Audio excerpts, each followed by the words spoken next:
Okay, rolling three, two.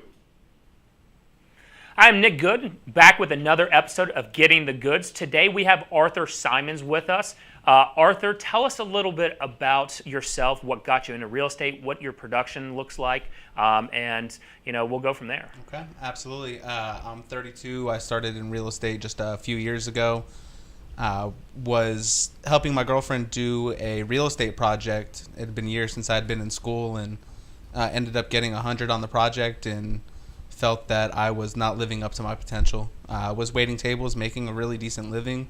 Had a lot of fun doing it. It just wasn't enough. After that project, I went into Champion School of Real Estate, and within 6 weeks, I was through all the coursework and passed the test shortly after that, and got into real estate. And so, did you find success right away? Kind of walk us through that path. Absolutely not. First 6 months of being in real estate, I figured that if my friends knew I was in real estate, that they would just bring me the business, and my pocketbook felt otherwise. So you didn't? Did you have zero closings? I had zero closings. I had one closing in my first year in real estate. After that, I joined a team that was offering to pay an hourly rate to lead generate for them, make cold calls, learn the business. And then in April of 2016, I linked up with the Good Home team and made calls for them, set appointments. And 2017 was my first full-time year as a real estate agent, where I did 30 transactions. From January 1 of 2017, I've done 43 transactions with 3 listings about to hit the market, 1 pending, and just closed one of the most treacherous buyer deals in real estate history. Walk us through that, and then walk us through what has got you on that success path. Okay. What happened was the buyers put a home under contract, and at the time they didn't need a lease. The sellers didn't need a lease back, meaning that they didn't need to stay in the home after it closed. About 10 days prior to closing, the sellers came back to us and said, "Hey, we need to stay in the home." And my clients have already put in a bunch into motion, having friends come in from Germany, moving in family, setting up movers, and we just weren't able to provide that. After going back and forth, and lawyers being threatened, and being in line to my vacation to Colorado, having to put this deal back together before it just blew up in everybody's face. Luckily, we were able to have cooler heads prevail.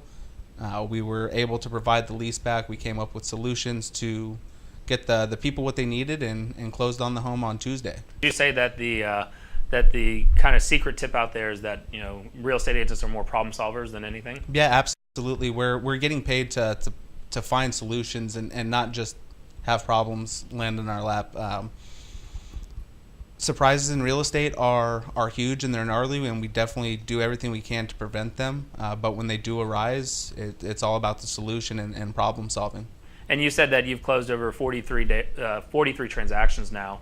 And what would you attribute your success to? Because that's more than most real estate agents have, in a 5 to 7 year career. A lot of it has to do with the people around me, and soaking up everything as sponge-like as possible, and putting your head down, working hard, and having that support staff when crazy things do come up, to be able to bounce ideas off of them, and not just go into this huge pit of despair of, woe is me, this deal's blowing up, but to then again just put your head down, make more calls, find more people to talk with, and get more deals done. And you mentioned making more calls. What does your lead generation day look like, and what does your schedule look like for everyone? Yeah. Schedule starts, I'm in the office at 8 a.m. on the phones, depending on what day, right at 8 o'clock, sometimes 8:30, depending on script practicing. 8:30 to 11, it's all about calling new people that have come into the database,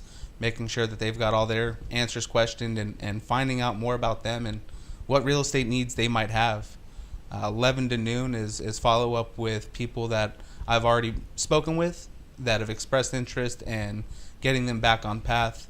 After 12 o'clock, it's kind of a free day in a sense. If I don't have any appointments, I will be back in the office, lead generating more, calling more people, getting in contact with anybody and everybody. If I have appointments, I'm out running those, and looking for people to buy and sell real estate. Great. And tell us about your lows in real estate, right? I'm sure that there's probably a point where you may have thought about quitting. Yeah, no, absolutely. Before I joined the team that was going to pay me hourly, I had 2 deals blow up in my face. I signed a listing, paid for a sign, a lockbox, photos, and the gentleman called me and said his mother's coming out of the rehabilitation center and she's moving back into the home. And I was already stretched pretty thin at that point, and to have that money spent with no return was a big hit. One of the lowest points was my girlfriend's aunt. We were out looking for homes. I had shown her a couple, written a couple offers, got beat out on them. She told me that she was going to wait until August to reevaluate her home situation. Went down to Houston for a wedding, and when I got back, I was creeping on Facebook, and I saw that she had bought a home while I was in Houston. This is my girlfriend's aunt, so That has to sting. yeah, it was brutal. And I mean, at that point, it was, I was on the verge of just going back to waiting tables, going back to what I knew and how to provide for myself and my family. So how did you stay strong, or what did you do to talk yourself through that low point, so that you broke through and found your success?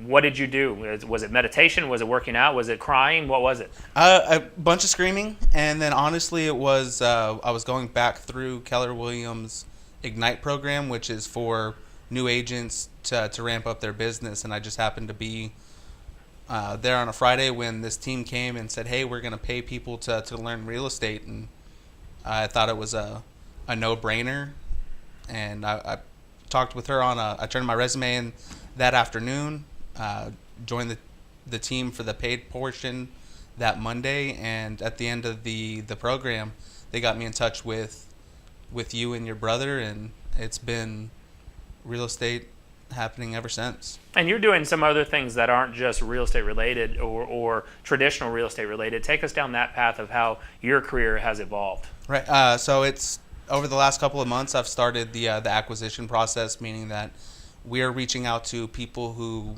have back taxes due, that have had a death in the family, that have inherited a home, that were out-of-state landlords, and we're inquiring about buying their homes for cash and quick close, easy hassle, no hassle, and it's just been another great opportunity to add to the repertoire of my real estate knowledge. Very cool. So I'm sure that if anyone out there has a house that is in need of repair, that they should reach out to you. 'Cause Yeah. You'll pay cash. Yeah, absolutely. Quick close, cash purchase. Don't have to worry about banks or appraisals, and we'll make it work for us. If it works for us, we'll make it work for you. Awesome, love it. And walk us through. So you walked us through your schedule. What is your lead generation? Who are you calling? What are you saying? Kind of go through that process. We're calling a bunch of expireds. We've got some lead sources where people actually come into our database, so it's not as cold.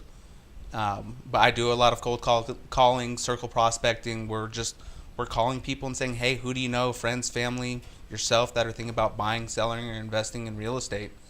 Who can we talk to? If not you, friends. Okay, if you win, let's get this together. Let's show you how our team is going to be the best aspect or the best resource for you in selling and buying anything real estate. And how did you get in the right mindset? Because I'm going to assume, I always assume that most people don't like to make the cold calls. You probably don't like to get them either. So how did you get in that right mindset just to say, hey, I'm going to start making these calls. I'm going to follow this script, and I'm going to offer solutions to the problems that these homeowners or buyers are presenting.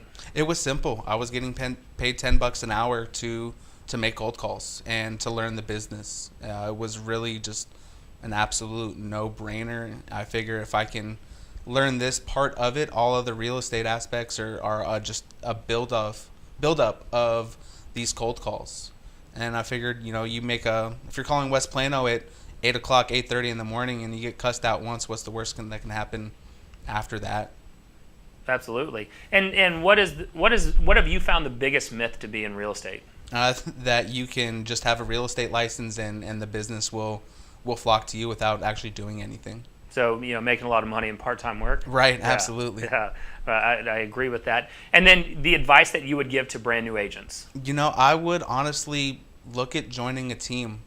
Find something that's going to be a good fit for you, culture-wise, moral-wise, and get with people who are going to genuinely teach you the business. And when you link up with the right people and have true possibilities, your growth is exponential, and it'll just happen. And do you believe that this real estate market are we in the middle of a shift, or is it shifted? And what are you doing to prepare yourself and your clients for this shift? It's definitely in a shift. What we're seeing is homes sit on the market a lot longer. As working with buyers, I'm able to get concessions right off the bat, just submitting offers. And 2-3 years ago, if you were asking for concessions up front, they were just going to go with one of the 9 other offers that they had on the table. So that's definitely showing that things are moving, it's just a matter of when, not if. If you go back and look at real estate as a whole, you can see the peaks and valleys starting back from the 1980s, and it was just a matter of time. You've got interest rates going up, you've got home prices still pretty high, and people's income staying relatively the same. When you have that big mix of all those things happening, it's just a matter of when things kind of even back out. It just has to happen. And how do you set that tone for your sellers? Because you mentioned that prices are still staying high, so I'm sure that your sellers are wanting to get even higher prices than what the market's allowing. How are you setting that right expectation? Just telling them the truth right off the bat. We're not here to sugarcoat anything. They have a need to sell, so we need to set those expectations and let them know, hey, this is what's going to happen, and not sugarcoat things and try to puff things up. And get to the real reason as to why they're selling. Lean on that and remind them, this is why you're selling. You're looking to go to Colorado and live with your grandparents or your grandkids. You want to go spoil them. So we need to be priced appropriately, and we present them the data that shows the numbers to match what we're saying. Absolutely. And then what does your team provide that some of the other teams aren't providing?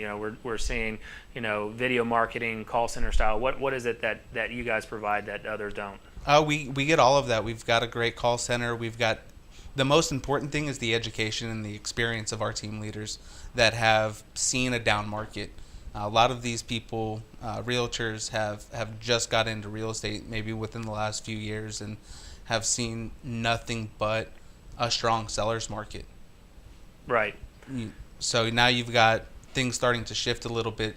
Do they know how to prospect? Do they know how to deal with short sales? Do they know how to get people out of a situation where they're upside down on their home? With the team that I'm on right now, they absolutely do, and I'm going to use all of their knowledge to continue my education and be a better realtor. Great, I love it. And then how do people find you? You can reach out to me, 214-676-2266. Find me on Facebook. I've got a business page. The cell phone number is the best way to get in touch with me, though. Perfect. Thanks for being on, Arthur. Hopefully you enjoyed this episode, seeing Arthur's growth from going from a waiter to real estate agent and then going into the acquisition on real estate investing. So if you have any questions for Arthur or a previous guest, please be sure to message us or subscribe to this channel. There will be a lot more being dropped. And if you want to personally reach out to me, you can find me or call me at 972-468-5017. And please leave feedback. We'd love to know what you're thinking and love to know what kind of questions you have.